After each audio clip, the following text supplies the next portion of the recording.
శుభోదయం మిత్రులారా, వార్తా కథనంపై విశ్లేషణ కార్యక్రమం టీజీటీవీ మార్నింగ్ న్యూస్ కు స్వాగతం. నేను మీ జల్లి సత్య. ముందుగా రాష్ట్రంలో జరుగుతున్న రాజకీయ పరిణామాలను కనుక పరిశీలించినట్లయితే జూబ్లీ హిల్స్ ఉప ఎన్నిక ఘట్టం ముగిసింది. మరి ఇక్కడ ఏదైతే ఎగ్జిట్ పోల్స్ ఫలితాలు మిశ్రమంగా ఉన్నాయి.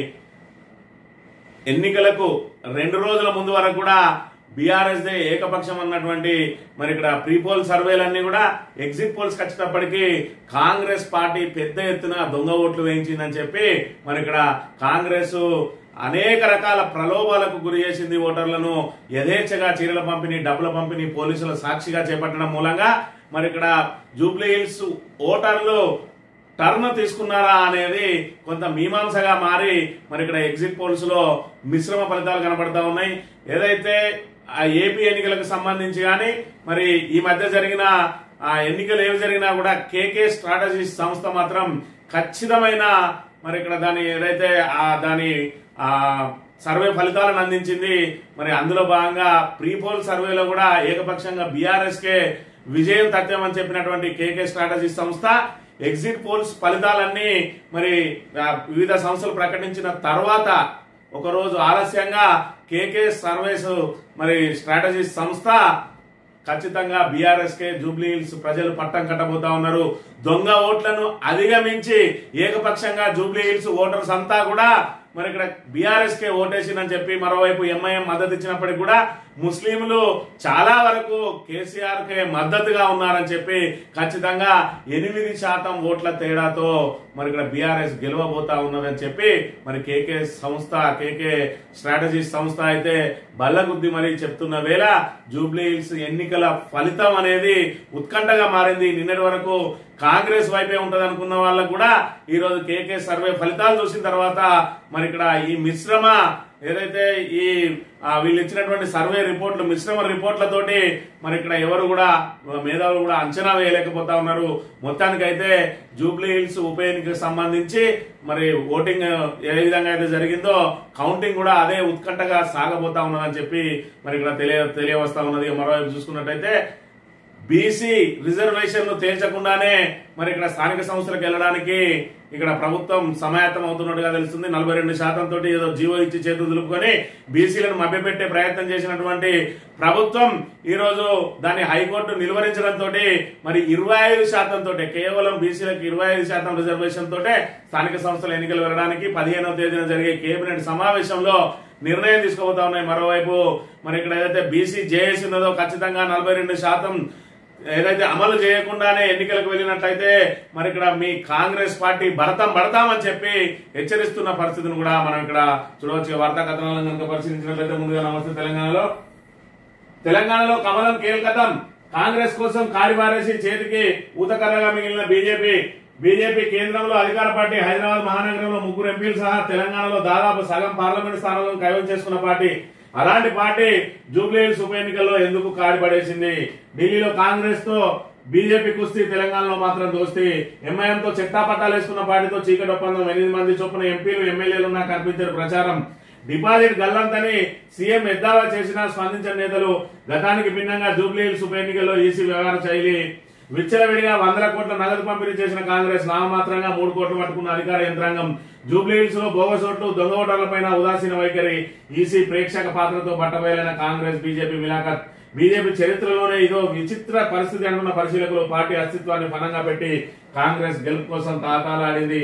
ఈ ఉప ఎన్నిక చూసిన ప్రతి ఒక్కరికి ఎవరికైనా కూడా మరి ఇక్కడ బీజేపీ కాంగ్రెస్ ల దోస్తానా పూర్తిగా తెలిసిపోతుంది. ఇవాళ హోరాహోరీగా పోరాడాల్సిన బీజేపీ చేతులెత్తేసింది. వాళ్ళకి సంబంధించిన 8 మంది ఎంపీలలో తూతూ మంత్రంగా కిషన్ రెడ్డి మాత్రమే మరి ఇక్కడ ప్రచారం చేసిండు. చివరికి 1-2 రోజులు బండి సంజయ్ ప్రచారం చేసింది తప్ప మిగతా ఎంపీలు ఎవరిని కూడా ప్రచార సరళిలోకి తీసుకోలేదు. మరోవైపు చూసుకున్నట్టయితే వాళ్ళకి సంబంధించిన ఎమ్మెల్యేలు అయితే అసలు ప్రచారంలో పాల్గొన్న దాఖలాలు లేవు. మరి గతంలో చూసుకున్నట్టయితే వివిధ రాష్ట్రాల నుంచి ముఖ్య నాయకులను తీసుకొచ్చి ప్రచారానికి పురుగొల్పినటువంటి బీజేపీ ఇప్పుడు మాత్రం ఎందుకు లైట్ తీసుకున్నది? మరి ఎంఐఎం తోటి ఆల్రెడీ ఎంఐఎం మద్దతు ప్రకటించింది కాంగ్రెస్ కు. అయినప్పటికీ కూడా మరి ఇక్కడ బీఆర్ఎస్ ను ఎదుర్కొనే సత్తా లేక ఇవాళ కాంగ్రెస్ కు ఊతమిచ్చి ఇవాళ బీఆర్ఎస్ ను పడగొడుతూనే మనం నిలబడతాము అని చెప్పి మరొక బీజేపీ ఒక స్ట్రాటజీని మెయింటైన్ చేస్తా ఉన్నది. దానికోసం పార్టీని పనంగా పెట్టింది. అదే ఏదైతే బీఆర్ఎస్ ను పడగొట్టి బీజేపీ నిలబడడం కాదు కదా, ఇవాళ బీఆర్ఎస్ ను పడగొట్టడం కోసం కాంగ్రెస్ తో చేతులు కలిపిన బీజేపీ నామరూపాలు లేకుండా కొట్టుకపోతా ఉన్నది తెలంగాణలో. ఇప్పటికే తెలంగాణలో బీజేపీ మీద విశ్వసనీయత కరువైంది. 8 మంది ఎంపీలను ఇచ్చినా కూడా వాళ్ళు నిధులు తీసుకురావడంలో విఫలమైనరు, రాష్ట్రంలో ప్రతిపక్ష పాత్ర పోషించడంలో విఫలమైనరు. మరోవైపు ఎంపీలు చూసుకున్నట్టయితే కాంగ్రెస్ మంత్రులతోటి ముఖ్యమంత్రితోటి చెట్టా పట్టాలు వేసుకుని తిరుగుతున్న ఈ తరుణాన్ని అంతా కూడా మరి ప్రజానీకం గమనిస్తా ఉన్నారు. ఒకవైపు వాళ్ళ స్వలాభం కోసం రఘునందన్ రావు లాంటి వాళ్ళు కూడా వాళ్ళ అసైన్డ్ ల్యాండ్లను మరి ఇక్కడ పట్టా ల్యాండ్లుగా మార్చుకునే కార్యక్రమంలో భాగంగా మరి ఇక్కడ సీఎం రేవంత్ రెడ్డికి వంతవాడుతున్న పరిస్థితి. మరోవైపు బండి సంజయ్ ఇవాళ ముస్లింలను రెచ్చగొట్టి ముస్లింలందరినీ కూడా కాంగ్రెస్ వైపు వెళ్లేలా ఇవాళ హిందూ ముస్లిం గొడవలను తీసుకొచ్చే ప్రయత్నం చేసింది. అక్కడ మేము ఖచ్చితంగా హిందువుల వైపే నిలబడతా ఉన్నాం, కాంగ్రెస్ ముస్లిం పార్టీ అని చెప్పి ముస్లింలందరినీ కూడా అటువైపు దోర్చే ప్రయత్నం చేసిండు. తద్వారా బీఆర్ఎస్ కు ఓటు పడకుండా ఓటును చీల్చే ప్రయత్నం చేసి ఏదైతే ముస్లింలను గంపగుత్తగా అటు ఓటేయించడంతో పాటు బీఆర్ఎస్ ఏదైతే ప్రభుత్వ వ్యతిరేక ఓటు ఏదైతే ఉన్నదో బీఆర్ఎస్ కు పడే ఓటు దాన్ని చీల్చే ప్రయత్నం చేసిండు తప్ప ఎట్టి కోశాన కూడా వాళ్ళు పోటీ ఇచ్చిన దాఖలాలు లేవు. అసలు డిపాజిట్లే గల్లంతైతే మీకని చెప్పి మరి ఇక్కడ రేవంత్ రెడ్డి అన్నా కూడా చలనం లేని నేతలు ఇవాళ వాళ్ళు యథేచ్ఛగా రిగ్గింగ్లు చేస్తా ఉన్నా, దొంగ ఓట్లు వేస్తా ఉన్నా, మరి ఇక్కడ అధికార దుర్వినియోగంకి పాల్పడతా ఉన్నా. ఇలా కేంద్ర ఎన్నికల కమిషన్ కన్సల్లలో నడిచేటువంటి ఈ ఎన్నికల్లో కనీస ఫిర్యాదులు లేవు. మరి ఇక్కడ వాళ్ళు కనుక ఫిర్యాదు చేసినట్టయితే కేంద్ర ఎన్నికల సంఘం తక్షణం చర్య తీసుకునే అవకాశం ఉంటది. కానీ వీళ్ళు అంటే ముట్టనట్టుగా అసలు పోలింగ్ రోజు అయితే అటు ముఖం కూడా చూడలేదు బీజేపీ నాయకులు. అసలు బీజేపీ జెండాలు కూడా ఎక్కడ కనవలేదు అని అంటే బీజేపీ గంపగుత్తగా కాంగ్రెస్ కు మరి మోకరిల్లిన పరిస్థితిని మనం ఇక్కడ చూడవచ్చు. అయినప్పటికీ కూడా ఇవాళ కాంగ్రెస్ మీద ఉన్న వ్యతిరేకతను ఈ దొంగ ఓట్లు ఆపలేవు అని చెప్పి కేకే స్ట్రాటజీస్ సంస్థ చెప్తా ఉన్నది. ఇవాళ వీళ్ళు ఎంత పర్సెంటేజ్ దొంగ ఓట్లు అయితే వేసిందో అంతకు మించి వాళ్ళ మీద వ్యతిరేక ఓటు పడ్డది. పొద్దున పడ్డ ఓటంతా కూడా సైలెంట్ ఓటింగ్ అంతా కూడా బీఆర్ఎస్ వైపే మొగ్గింది. ఈ ఎగ్జిట్ పోల్స్ ఏవైతే ఉన్నాయో ఆ ఎగ్జిట్ పోల్స్ లో ఎవరైతే మైకులు పట్టుకొని వాళ్ళ ముందుకెళ్లి వాళ్ళ వివరణను వాళ్ళు ఎవరికి ఓటేశామని చెప్పి వీళ్ళు ఏదైతే ఎగ్జిట్ పోల్స్ నిర్వహించే సర్వే సంస్థలు ఉన్నాయో వాళ్ళకు భయపడి అధికార పార్టీకి వేసినామని చెప్పిందే తప్ప వాళ్ళు లోపల జరిగిందోటి బయట చెప్పేదోటి. ఖచ్చితంగా ఈ ఎగ్జిట్ పోల్స్ ఫలితాలు కాంగ్రెస్ కు నిరాశనే మిగులుస్తాయి. ఖచ్చితంగా ఈ ఎగ్జిట్ పోల్స్ తారుమారు కాబోతా ఉన్నాయని చెప్పి మరి ఇక్కడ అది సమయం గడిచినా కొద్దీ మరి ఇక్కడ ఇవన్నీ బయటకు వస్తున్న పరిస్థితి కూడా మనం చూడాలి. జూబ్లీ హిల్స్ మళ్ళీ బీఆర్ఎస్ దే. ఉప ఎన్నికల్లో 49% ప్రజా మద్దతు కారుకే, కాంగ్రెస్ కన్నా 8% అధిక ఓట్లతో గెలుపు. కేసీఆర్ పై విశ్వాసం, సునీతపై ఆదరణే కారణం. KK surveys and strategies exit polls వెల్లడి. కారుదే గెలుపని ప్రీ పోల్స్ లోను తేల్చెప్పిన కేకే ఇప్పటికే గులాబీ పార్టీ గెలుపు ఖాయమని తెలిసిన మిషన్ చాణక్య, క్యూమేలా సహా పలు సంస్థలు అని చెప్పి మరి ఇక్కడ చూసుకున్నట్టయితే కేకే సర్వేస్, ఇది కేకే సర్వేస్ అండ్ స్ట్రాటజీస్ సంస్థ మరి ఇక్కడ ప్రీ పోల్ సర్వేలో స్పష్టంగా చెప్పింది బీఆర్ఎస్ దే ఆధిక్యం అని చెప్పి. మరి ఇక్కడ గతంలో ఏదైతే వైనాట్ 175 అని చెప్పి మరి ఇక్కడ వైఎస్ఆర్సీపీ ఏదైతే రంగంలోకి దిగిందో కూటమికి 160కి పైగా సీట్లు వస్తాయని చెప్పి ఖచ్చితంగా స్థిరత్వంగా చెప్పినటువంటి కేకే స్ట్రాటజీ సంస్థ ఆ చెప్పిన ఏదైతే ఎగ్జిట్ పోల్స్ ఫలితాలే ఆంధ్రప్రదేశ్ లో మరి కూటమికి 164 సీట్లు వచ్చినాయి. మరి ఎగ్జాక్ట్ సర్వే ఫలితాలు చెప్పినటువంటి ఏదైతే కేకే సర్వేస్ ఆల్రెడీ మరి ఇక్కడ సుమారు 8 సంస్థలు మరి ఎగ్జిట్ పోల్స్ ఫలితాలు చెప్పినాయి. అందులో 3 సంస్థలు ఏదైతే మిషన్ చాణక్య లాంటి సంస్థలు మరి బీఆర్ఎస్ వైపు చెప్తే 5కు పైగా సంస్థలు కాంగ్రెస్ అని చెప్పినాయి. అయినా కూడా కేకే సర్వేస్ ఒకరోజు ఆగి మరి ఇంకా మిగతా ప్రజాభిప్రాయాన్ని క్షుణ్ణంగా తెలుసుకున్న తర్వాత ఖచ్చితంగా 8% ఓట్ల ఆధిక్యంతో బీఆర్ఎస్ గెలవబోతా ఉన్నదని చెప్పి బల్ల గుద్ది మరీ చెప్తా ఉన్నది. ఇక్కడ సర్వేలన్నీ ఏకపక్షంగా చెప్పినప్పటికీ కూడా మరి ఇక్కడ శాస్త్రీయ పద్ధతిలో తాము నిర్వహించినామని చెప్పి ప్రీ పోల్ ఎగ్జిట్ పోల్ కు ఏదైతే ఈ ఓటు చేంజింగ్ కు సంబంధించి ఈ ప్రలోభాల అనంతరం ఈ దొంగ ఓట్ల అనంతరం కూడా తాము సర్వే చేసినామని చెప్పి ఈ దొంగ ఓట్ల ఫలితాలు అనేటివి మరి ఇక్కడ ఆ వ్యతిరేకతను దాటుకొని వెళ్లే పరిస్థితి లేదని మరి ఈ దొంగ ఓట్లు అనేది కొంతవరకు బీఆర్ఎస్ ను నిలువరించింది తప్ప బీఆర్ఎస్ విజయాన్ని ఆపలేకపోయింది అని చెప్పి మరి ఇక్కడ కేకే సంస్థ చెప్తున్న మాటలను బట్టి అర్థమవుతున్న పరిస్థితి మనం ఇక్కడ చూడవచ్చు. ఇక బీసీలకు కోటా 25%. పాత పద్ధతిలోనే స్థానిక ఎన్నికలకు వెళ్లే యోచనలో సర్కార్. 42% బీసీ రిజర్వేషన్ కు సర్కార్ తోట్లు. 15న జరిగే కేబినెట్ భేటీలో నిర్ణయం తీసుకునే అవకాశం. ఎన్నికలపై 24 లోపు హైకోర్టు వివరణ ఇవ్వనున్న రాష్ట్ర సర్కార్. ఆ లోపే స్థానిక సంస్థల ఎన్నికల షెడ్యూల్ వస్తుందంటూ ప్రచారం. 42% కాకుండా పాత రిజర్వేషన్లను ఒప్పుకునేది లేదంటున్న బీసీ జేఏసీ.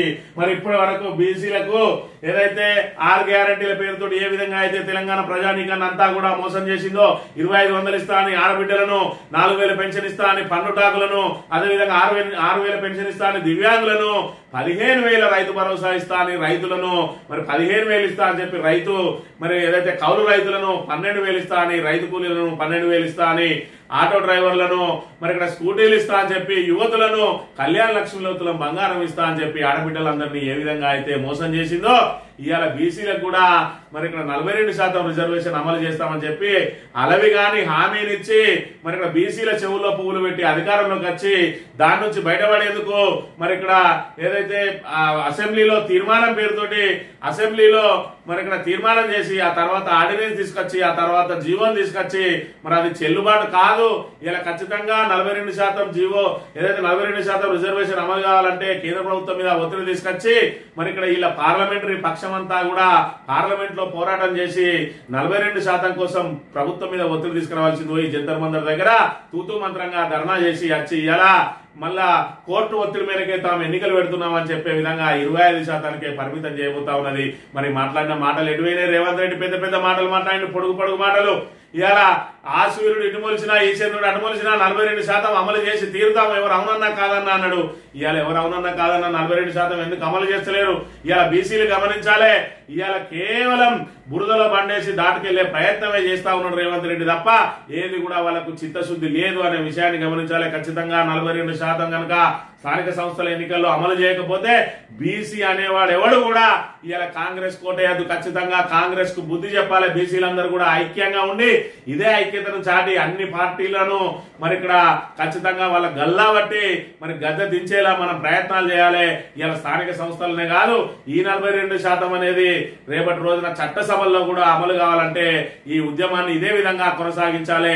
ఎన్నికలు ప్రభుత్వం నిర్వహించినట్టయితే కాంగ్రెస్ కు బీజేపీకి డిపాజిట్లు రాకుండా వాళ్ళను ఓడించినప్పుడే ఆ రెండు పార్టీలు కూడా మరి ఇక్కడ ఐక్యంగా కలిసి బీసీల వైపు నిలబడే అవకాశం ఉంటది. కాబట్టి స్థానిక సంస్థల ఎన్నికలను బీసీలు సద్వినియోగం చేసుకోవాలి. ఈ 42% కనుక అమలు చేయకపోతే ఖచ్చితంగా కాంగ్రెస్ ను బీజేపీని పొందబెట్టాలి. 42% కనుక అమలు చేసినట్టయితే రేవంత్ రెడ్డికి ఏకపక్షంగా బీసీలు ఓట్లేయాలి, దాంట్లో తప్పేం లేదు. అమలు చేయకపోతే అదే రీతిలో మరి పూర్తి స్థాయిలో వాళ్ళకు ఒక్క ఓటు కూడా వేయకుండా వాళ్ళకి డిపాజిట్ రాకుండా బుద్ధి చెప్పాల్సిన బాధ్యత బీసీల మీద ఉన్నది. నాగార్జునకు సురేఖ సారి క్షమాపణ చెప్తూ అర్ధరాత్రి వేళ ట్వీట్ అట. గతంలోనూ తాను చేసిన వ్యాఖ్యలను ఉపసంహరించుకున్నట్లు వెల్లడి. పరువు నష్టం దావాపై నేడు విచారణ నేపథ్యంలో మంత్రి కొండా పశ్చాత్తాపం. నోటికొచ్చినట్టు మాట్లాడు, మరి తెలివి తక్కువ తనంతో దద్దమ్మతనంతో నోటికొచ్చినట్టు మాటలు మాట్లాడి ఇవాళ మరి అక్కడ కోర్టుకు పోతే ఏమైంది, కోర్టుకు పోద్దని బీరాలు పలికిన కొండా సురేఖ ఇవాళ క్షమాపణ చెప్పక తప్పలేదు. ఇవాళ నాగార్జున చెప్పింది, రేపటి రోజున కేటీఆర్ కూడా చెప్పక తప్పని పరిస్థితి. ఇవాళ తప్పు చేసినానంటే మరి ఇక్కడ వ్యాఖ్యలు చేసింది కేటీఆర్ ను ఉద్దేశించి, నాగార్జున కుటుంబానికి సంబంధించి మరి కేటీఆర్ కు సంబంధించి చేసిన వ్యాఖ్యల్లో నేను తప్పు చేసిన సారీ అనేది చెప్తా ఉన్నదో మరి కేటీఆర్ దగ్గర కూడా ఆల్రెడీ తప్పు చేసినా ఒప్పుకున్నట్టే. రేపటి రోజున కోట్ల మరి ఈ వాంగ్మూలం సరిపోతుంది ఈమెను శిక్షించడానికి అనే విషయాన్ని ఇక్కడ మనం గమనించాలి. మంత్రులు అంటే బాధ్యతాయుతంగా ఉండాలి.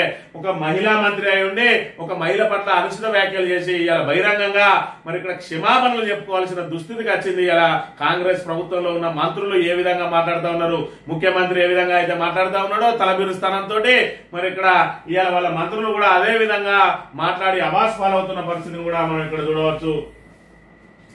బీసీల ఐక్యతను చీల్చేందుకు కుట్ర, ఐక్యతను విచ్ఛిన్నం చేసే యత్నాలు అగ్రవర్ణాలు. శాసనమండలిలో ప్రతిపక్ష నేత మధుసూరాచారి 42% కోటా కోసం కేయూలో బీసీల ధర్మదీక్ష అని చెప్పి బీసీల ఐక్యతను చీల్చేందుకు ఖచ్చితంగా కుట్ర వన్నుతారు. ఏదైతే కాంగ్రెస్ పార్టీకి సంబంధించిన బీసీలు మరి ఇక్కడ వాళ్ళతోటి బీసీల మీద ఎదురుదాడి చేయించే ప్రయత్నం చేస్తారు. ఇలా ఎన్నికలు ఆపైనా మంచిదే, 42% అమలు చేయాలనంటే అందులో ఉన్న కాంగ్రెస్ లో ఉన్న బీసీలు ఇవాళ మేము ఏదైతే కింది స్థాయి నాయకులం ప్రజాప్రతినిధులుగా కావద్దా అని చెప్పి వాళ్ళతోటి ఉల్టా బీసీల మధ్య పోరుపెట్టే ప్రమాదం కూడా ఉంటది. మరి ఇక్కడ కామారెడ్డి నుంచే బీసీల తిరుగుబాటట. కాంగ్రెస్ మోసంపై 15న బీసీ ఆక్రోశ సభ. సర్కార్ది కాలయాపన అంటున్న జస్టిస్ ఈశ్వరయ్య. 42% కోటా దక్కాకే పోరు అంటున్న నేతలు ఖచ్చితంగా 42% రిజర్వేషన్ అమలు చేసిన తర్వాతనే స్థానిక సంస్థలు ఎన్నికలు నిర్వహించాలి అని చెప్పి ఇక్కడ గంగుల కమలాకర్ కూడా ఆలస్యమైన బీసీలకు అన్యాయం జరిగితే సహించమని చెప్పి చెప్తున్న పరిస్థితిని మనం ఇక్కడ చూడాలి. 2 సంవత్సరాల నుంచి కాలయాపన చేసిండ్రు. ఇలా 2024 ఫిబ్రవరిలో గ్రామ పంచాయతీల పాలకవర్గం ముగిస్తే ఇప్పటి వరకు ఎన్నికలు నిర్వహించలేదు. దానికి సాకును చూపించింది ఏంటంటే బీసీ రిజర్వేషన్ మేము అమలు చేసి తీరుతామని చెప్పి ఏదైతే చెప్పిరో ఇవాళ దాన్ని అమలు చేయలేక చేతులెత్తి అయిపోతా ఉన్నది కాంగ్రెస్ ప్రభుత్వం. దీనికి ఖచ్చితంగా మూల్యం చెల్లించక తప్పదు. బీసీలందరూ కూడా ఐక్యంగా కాంగ్రెస్ కు బుద్ధి చెప్పాల్సిన అవసరం ఉన్నది అనే విషయాన్ని మనం ఇక్కడ ప్రధానంగా గమనించాలి. 56వసారి ఢిల్లీకి రేవంత్ ఉదాహరణ బయలుదేరి వెళ్ళిన సీఎం 15 రోజుల్లో ఇది 2వ పర్యటన అట. 56వసారి మరి ఇక్కడ ఢిల్లీకి వెళ్ళిండు. అంటే 23 నెలల కాలంలో 56 సార్లు ఢిల్లీకి ఎక్కే విమానం దిగే విమానం అన్నట్టుగా ముఖ్యమంత్రి ఢిల్లీకి చక్కర్లు కొట్టడంతో సరిపోతా ఉన్న పరిస్థితిని మనం ఇక్కడ ప్రధానంగా గమనించాలి. ఇక ఎకరాల వారి వేలంలో బకరా ఎవరో 100 కోట్ల భూమిపై కాంగ్రెస్ నేతల కన్ను. హన్మకొండలో నడిబొడ్డున ఉన్న 2.2 ఎకరాల 27 ఎకరాల ఖరీదైన స్థలాన్ని అగ్వ కొట్టేసేందుకు స్కెచ్. గజాల చొప్పున కాకుండా కొత్తగా ఎకరాల్లో వేలం.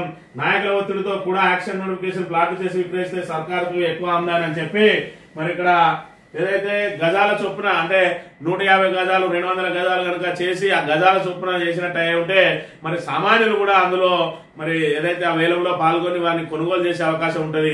ఇవాళ అవకాశం దక్కకుండా ఎకరాల లోపల నోటిఫికేషన్ ఇచ్చి ఇవాళ ఎవరు కూడా దానికి పోటీ రాకుండా కాంగ్రెస్ నాయకులే ఆ ల్యాండ్ ను కొట్టేయడానికి ఇదొక కొత్త పన్నాగం అంతా ఉన్న పరిస్థితిని కూడా మనం ఇక్కడ చూడాలి. ఇక మోదీ సర్కార్ నిర్వాహకం నిరుద్యోగుల పల్లెబాటాట. నగరాల్లో ఉపాధి లేక గ్రామాల్లో సేద్యానికి సాయి తయారీ సేవా రంగాల్లో పెరిగిన నిరుద్యోగిత. ఫోర్బ్స్ ఇండియా తాజా అధ్యయనంలో వెల్లడి. మోదీ సర్కార్ పాలనలో దేశంలో ఇది దుస్థితి. మరి ఇక్కడ నిరుద్యోగులు పల్లెబాట పడతా ఉన్నారట. మరి దేశవ్యాప్తంగా ఇక మన రాష్ట్రంలో చూసుకున్నట్టయితే మేము రాగానే 2 లక్షల ఉద్యోగాలు ఇస్తామని చెప్పి ఏదైతే మరి ఇక్కడ కాంగ్రెస్ ప్రభుత్వం ప్రగల్భాలు పలికిందో కాంగ్రెస్ ప్రభుత్వం అధికారంలోకి రాగానే నిరుద్యోగులందరూ కూడా ఉత్కంఠగా ఎదురు చూసారు. అందరూ కూడా కోచింగ్ సెంటర్ల వైపు వెళ్ళిండ్రు. వెంటనే నోటిఫికేషన్లు వస్తాయి, తమకు పెద్ద ఎత్తున ఉద్యోగాలు వస్తాయని.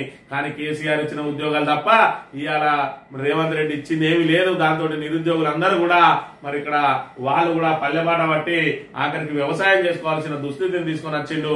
మళ్ళీ ఇవాళ కుల వృత్తులే జీవనాధారంగా మారబోతా ఉన్నాయి ఈ కాంగ్రెస్ ప్రభుత్వ మరి ఇక్కడ అస్తవ్యస్త నిర్ణయాలతో అనే విషయాన్ని మనం ఇక్కడ గమనించాలి. రేవంత్ ప్రభుత్వ వైఫల్యం. తెలంగాణ ఆర్థిక స్థితి అధోగతి. డేంజర్ జోన్ లోకి రాష్ట్రం. ప్రజల కొనుగోలు శక్తి పతనం. చరిత్రలో కనివిని ఎరగని స్థాయిలో డీప్లేషన్ అట. డీప్లేషన్ నమోదు. అక్టోబర్ లో -1.16. 5 నెలల్లో 4వసారి. తెలంగాణ రాష్ట్రం ఏర్పాటు తర్వాత ఇదే అత్యల్పం. కేంద్ర గణాంకాల శాఖ తాజా నివేదికలో వెల్లడి. సరఫరా ఉన్నప్పటికీ ప్రజల నుంచి డిమాండ్స్ ఉన్న కొనుగోలు శక్తి పతనం కావడమే కారణం అంటున్న ఆర్థికవేత్తలు. ఇట్లాగే కొనసాగితే మన ముందు సంక్షోభమైన హెచ్చరిక. ఇప్పటికే తెలంగాణ సంక్షోభంలో కొట్టుమిట్టాడుతా ఉన్నది. ఇలా కొనుగోలు శక్తి పూర్తిగా పడిపోయింది. ఇలా రియల్ ఎస్టేట్ డమాల్ అన్నది ఇవాళ ప్రతిది కూడా వ్యాపార వాణిజ్య వర్గాలందరూ కూడా నిరాశ నిస్పృహలతో ఉన్నాయి. చిరు వ్యాపారులకు కూడా వ్యాపారాలు సాగక మరి ఆర్థిక మాంద్యంతో కొట్టుమిట్టాడుతున్న పరిస్థితి ఇవాళ తెలంగాణ అధోగతి పాలవుతుంది. అంటే ఆల్రెడీ ఇప్పటికే 2 సంవత్సరాలలోనే తెలంగాణ అధోగతి పాలైందని చెప్పక తప్పదు. సాక్షి దినపత్రిక విషయానికి వస్తే మరి ఇక్కడ బాంబు పేలుకు సంబంధించి అది ఖచ్చితంగా ఉగ్రదాడి అని చెప్పి ఢిల్లీ పేలుడు ఘటనను తీవ్రంగా ఖండించిన కేంద్ర మంత్రివర్గం ఖండించడం కాదు, ఖచ్చితంగా దానికి ప్రతీకారం తీర్చుకోవాల్సిందే. ఉగ్రవాదులను ఎక్కడున్నా కూడా ఖచ్చితంగా ఏరి పడేసి వాళ్ళను జైళ్లలో పెట్టి మేపడం కాకుండా మరి ఇక్కడ నడి రోడ్డు మీద వాళ్ళను కాల్చి పడేసి ఇవాళ ఏదైతే ఈ ఉగ్రదాడిలో మరి ఇక్కడ అసూలు బాసిరో వాళ్ళ కుటుంబాలకు బాసరగా నిలవాల్సిన బాధ్యత కేంద్ర ప్రభుత్వం మీద ఉందనే విషయాన్ని మనం గమనించాలి. అబ్దుల్ దాటి ఇసుక దందాట. ఏపీ నుంచి రాష్ట్రంలోని వివిధ ప్రాంతాలకు తరలి వస్తున్న మాఫియా. అటువైపు నుంచి చూసుకున్నట్టయితే మరి ఏపీ నుంచి వస్తా ఉన్నది. ఇటు నుంచి చూసుకున్నట్టయితే గోదావరి మానేరు నుంచి యథేచ్ఛగా ఇక్కడ ఇసుక దోపిడీ జరుగుతా ఉన్నది. ముఖ్యంగా మంతలిలో పెద్ద ఎత్తున ఇసుక దోపిడీ జరుగుతా ఉన్నది. నేను రాగానే 2 రోజులలో ఇసుక లారీలను నిలిపివేయిస్తా అని చెప్పిన మంత్రి శ్రీధర్ బాబు మాటలు ఇవాళ 2 రోజుల్లో నిలిపివేసిన కాదు కదా, అప్పుడు 100 లారీలు నడిస్తే ఇవాళ 1000 లారీలు నడుస్తా ఉన్నాయి. మరి ఆ రోజు వనరుల దోపిడీ అంటే ఇవాళ ఏంటిదో అని చెప్పి మరి ఇక్కడ ప్రజలు ఎవరికి వారే గొనుక్కుంటా ఉన్నారు. ఎందుకంటే గట్టిగా మాట్లాడితే కేసులు పెట్టి వేధిస్తాడు మంత్రి శ్రీధర్ బాబు అని చెప్పి నోరు మూసుకుంటున్న పరిస్థితిని మనం ఇక్కడ ప్రధానంగా చూడవచ్చు. స్థానిక ఎన్నికలపై కసరత్తు మళ్లీ షురువట. 15 కేబినెట్ భేటీలో నిర్ణయం తీసుకునే అవకాశం ఖచ్చితంగా 25% మించి బీసీలకు రిజర్వేషన్ వచ్చే అవకాశం లేదు కాబట్టి ఖచ్చితంగా కాంగ్రెస్ సర్కార్ ఇచ్చిన మాట ప్రకారం 42% అమలు చేయకపోతే బీసీలు తమ సత్తాను చూపాల్సిందే. సత్తాను చూపకపోతే ఇవాళ కాంగ్రెసే కాదు రాబోయే రోజులలో ఎప్పుడు కూడా బీసీల ప్రయోజనాలు కాపాడబడాయి అనే విషయాన్ని మనం ఇక్కడ ప్రధానంగా చూడాలి. ఆంధ్రజ్యోతి విషయానికి వస్తే క్షమాపణల కాలం అట. ఇక్కడ తప్పు చేశా అని చెప్పి మరి ఇక్కడ మాజీ ఐఏఎస్ ఏపీ మాజీ ఐఏఎస్ ప్రవీణ్ ప్రకాష్ మరి ఇక్కడ క్షమాపణ చెప్పిండట. ఏదైతే ఏబీవీ కృష్ణ కిషోర్పై చర్యలకు అనుమతి ఇచ్చిన అంశం మీద క్షమాపణ ఇప్పుడు ఆయన రిటైర్డ్ అయ్యాక క్షమాపణ చెప్పిండు. ఇక్కడ బెట్టింగ్ యాప్లకు ప్రచారం చేసినటువంటి ప్రకాష్ రాజు క్షమాపణ చెప్పిండు. ఇక ఈమెకు మాత్రం చింతిస్తున్నా అని చెప్పి పెట్టి మరి ఏదైతే ఈ టిష్యూ పేపర్ ఆంధ్రజ్యోతి రేవంత్ రెడ్డి కాంగ్రెస్ నాయకుల బూట్లు నాయకే పేపరు క్షమాపణలు అని చెప్పి ఆమె బరాబరు మరి ఇక్కడ ట్విట్టర్ లో పెట్టింది, సోషల్ మీడియాలో పెట్టింది. వీడు మాత్రం చింతిస్తున్నా అని ఆమె ఏదో కొంచెం తక్కువ చేసి, ఎందుకంటే మంత్రి క్షమాపణ చెప్తే వీరి గుండెల్లో మరి గుబులు మొదలైంది కావచ్చు. మరి ఇక్కడ తప్పు చేసిన వాళ్ళు క్షమాపణ చెప్పినా కూడా వాళ్ళని కాపాడే ప్రయత్నం చేస్తారు.